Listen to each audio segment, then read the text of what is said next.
Hey, what's up guys? Zach here. I'm beyond excited. So we're actually traveling over into Vermont right now to pick up our new trailer, and we're going to be towing it with this X3 to start. If we need an X5, we might upgrade. I'm beyond excited right now. It's ridiculous. But you know what? We should go down to Spartanburg. That might make a good episode. We'll go down and see where BMWs are built. Yeah, that'd be awesome. Okay, there's another episode idea right there. Anyway, so yeah, I'm curious to see what projects you guys are working on, and you know, what the car scene looks like wherever you guys are. So if at the same time I can help wrench on your project and show the rest of the world what your project looks like, I'd be more than happy to do so. So if you guys have a project you're working on, a car show that's coming up, or maybe something unique that you guys do, you know, car related, so you guys in Latvia, send me a message, let me know when we're partying over there, and we'll work it out. So for right now, we're gonna hit the road, and we're gonna travel. I'm beyond excited right now because this is crazy. So we're dropping everything, we're quitting our jobs, and we're hitting the road to meet up with you guys. So enjoy.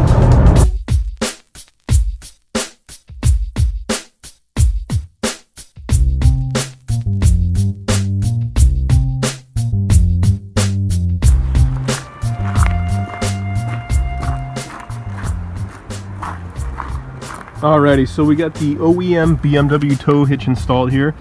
This thing's good for 3,500 pounds, about 1,600 kilos.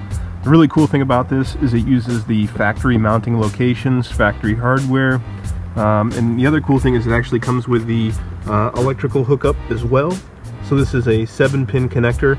Each one of those pins controls things on the trailer like turn signals, brake lights, running lights, but it also controls another thing that's called a brake controller. Let me show you here. Get in the trunk here. The cool thing about this BMW hookup, like I said, it's all plug and play. So if you look behind here, you'll see where the 7-pin connector hooks onto the factory BMW wiring harness. Now the only modification we had to make was to splice in that blue wire that you see there to the stock BMW connector, and I'll post up a little photograph to you guys to show you which one to splice into. But again, that's all just to control the brakes on the trailer. The other cool thing about this harness is, it's all factory. So if you look underneath here, you can actually see the factory BMW trailer module. So again, it's all plug and play. The only addition that we have is the wiring. So we wire up to the battery there. And again, this is super simple. So you've got just a total of 4 wires for the whole braking control system.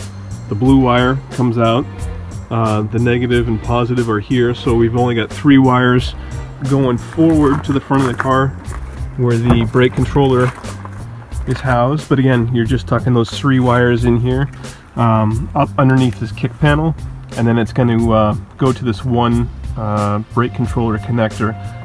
But again, you can see the wires here are pretty simple. The blue, again, runs all the way back out to the trailer connector. The white is the negative, and then the black is actually the positive. I know it's a little bit crazy, but then you've got just the last wire there. The red wire connects up underneath the kick panel here to the black and green wire. That black and green is essentially just a steady 12-volt signal every time we press the brakes. So the brake controller we have is a progressive brake controller. This brand just happens to be a Prodigy P2. So by progressive, what that means is you can set and adjust how much braking force the trailer gets each time you press the brakes here in the X3. So essentially, with this knob on the side, controls something called gain. Now you can adjust the gain to make it that the trailer only brakes itself, and it's not the X3 trying to stop all that extra weight, but also you don't have too much braking force from the trailer slowing the X3 down. So again, you can fine-tune that braking on the fly here. For that reason, that's why we decided to attach it right underneath the headlight switch here. It's going to give us really good access to all the features on the brake controller. Again, on the fly, adjusting that brake bias. We have some boost options here, so if you know you're coming up to you know, increasing demand in braking, you can adjust that on the fly. And the other cool feature it has here is a manual switch. It's actually a slide to activate the trailer brakes independently. So again, all really cool. It sounds a lot more difficult than it is to install. Again, it's 4 wires, positive, negative, one going to the trailer wiring harness in the rear, and then one 12-volt brake signal here just underneath the dash. And again, I'll throw up a photograph here for you guys. But again, it sounds a lot more difficult than it is to install, but it's really straightforward. Here in the States, by law, anything over 1,500 pounds that you're towing requires a brake controller. Now, I know a lot of you guys aren't towing with your X3, but if you guys have any questions whatsoever, make sure to post them below and I'll get back to you. All right, so now we got the brake controller installed, and we're ready to get the trailer. So let's go get it.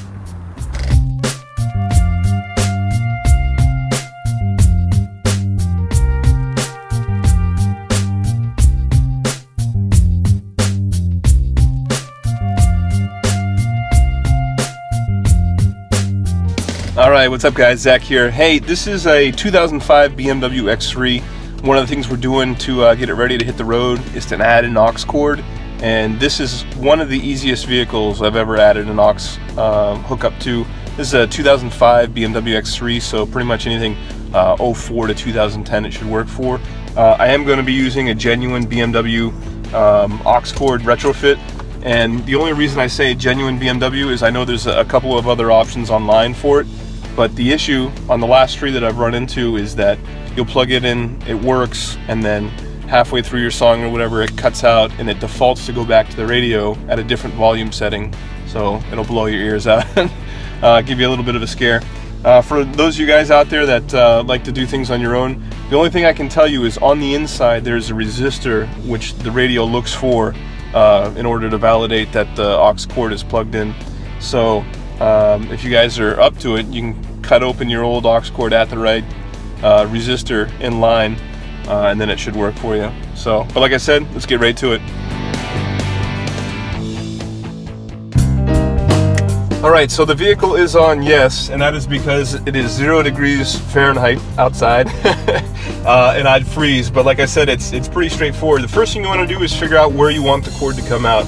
Some people want to keep it in line with the you know, the stock set of buttons here, totally fine.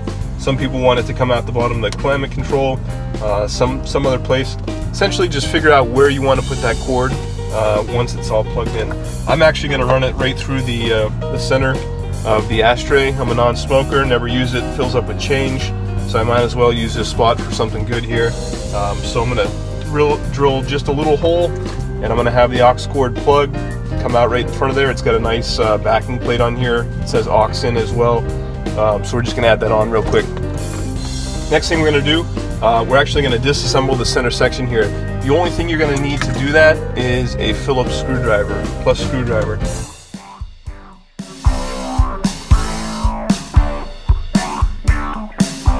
We're not disassembling the entire dash, which is good, but essentially it's going to reach under and pry out the climate control section here, set that aside, and then again it gives you access to 2 Phillips screws right here. Again, pretty straightforward.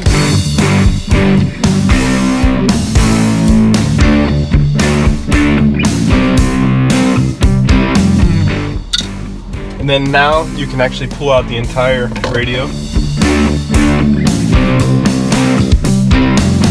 Alrighty, steal you guys here. So on the back half of the radio, you can actually see that there is the connector.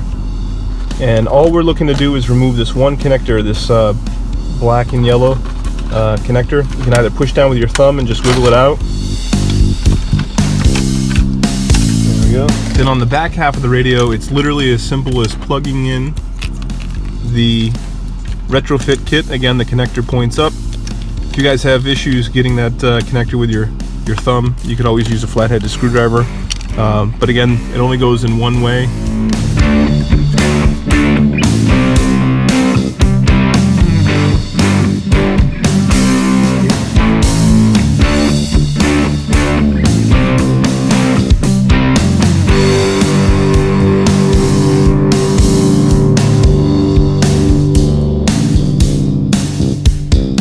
All right, and then the last thing before we button everything back up is just get yourself an aux cord connector and plug it into the retrofit here and test it out on your phone or MP3 player just to make sure it works.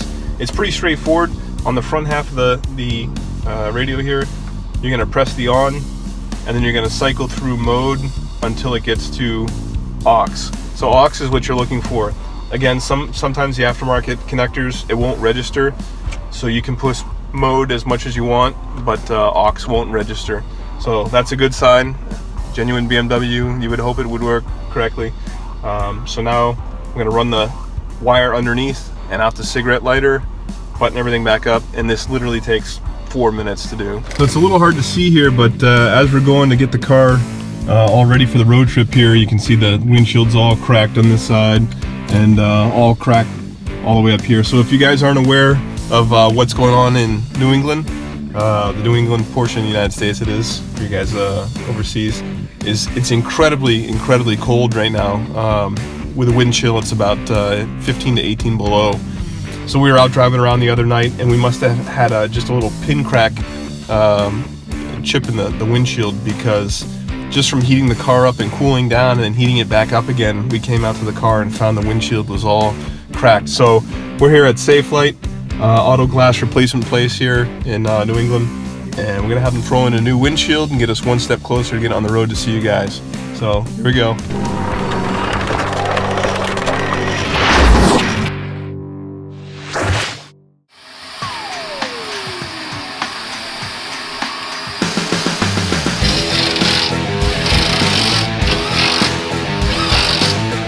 Alright, so another example here to do routine maintenance. We get the rear differential drain plug on this side, and the fill plug is on this side, and it's actually right behind the connector that holds up your spare tire in the rear. So you've got to lower this whole rear spare tire assembly in order to put a socket on the fill plug there.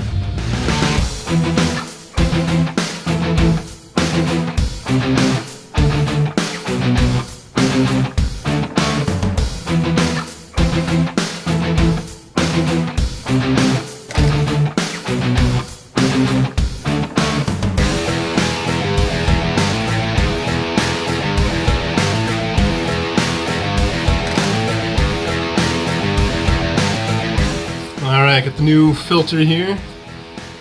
Again, big thanks to FCP on this one. They're not sponsoring me, they just always send me the right part, so I gotta give them props. Alright, so I lubed the new O-rings there. Line this new filter up, gently press it all the way in.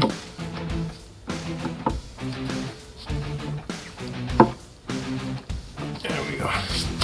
And you know it's all the way in, it bottoms out. Thank you. Alright, now let's get the drain pan all cleaned up and the new metal rubber seal put in place.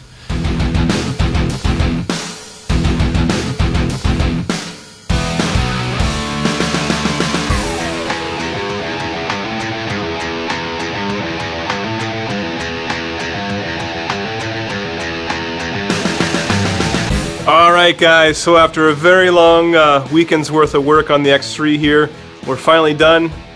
We've got a new air filter, oil change, doesn't have a fuel filter, but we did front and rear differentials, have got the fluid replaced, pads, rotors the whole way around, brand new rear springs, front struts, new thrust arm, control arms in the front as well, and essentially 2 transmission flushes. We got a brand new filter in there from FCP that fits, so trying to think of anything else here.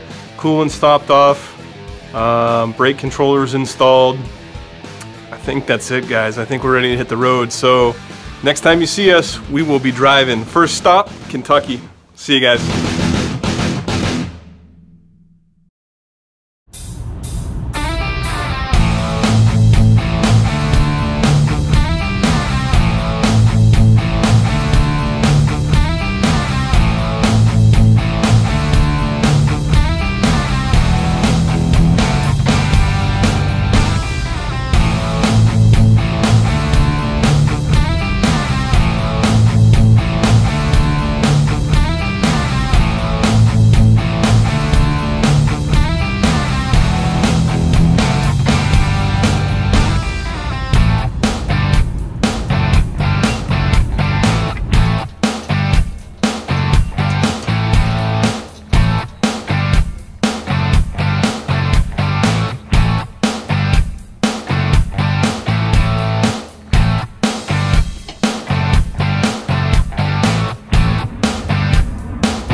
finally picked up the trailer, the travel trailer.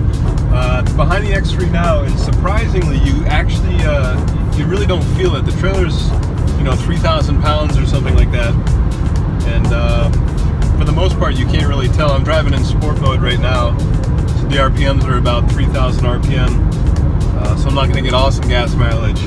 But, I mean, as far as braking and stuff like that, you can feel it when you hit a couple of bumps, but aside from that, you really can't tell it's there, which is crazy. So, the other thing we realized is, if you look in the side view mirror, you can only see like 10 or maybe 20% of what's behind you.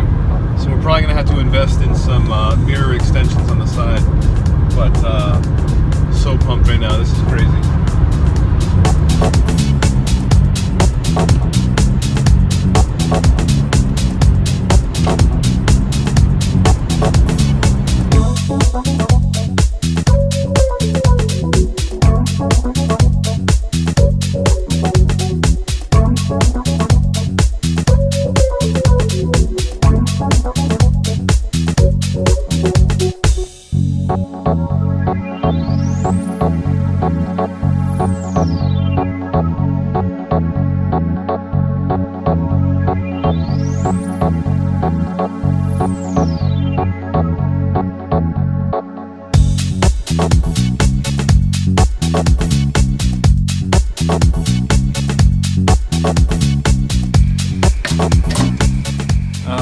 So we're all set up here for our first night, a little bit of camping here, but the DIY wagon is ready and ready to hit the road, but that's a ton of driving for today. So now we're just ready to relax by the fire and start making plans. So like I said, if you guys have a DIY project or car event, car meet coming up, shoot me a message below and I'll see if I can't roll into your town, meet up with you. Take care, guys.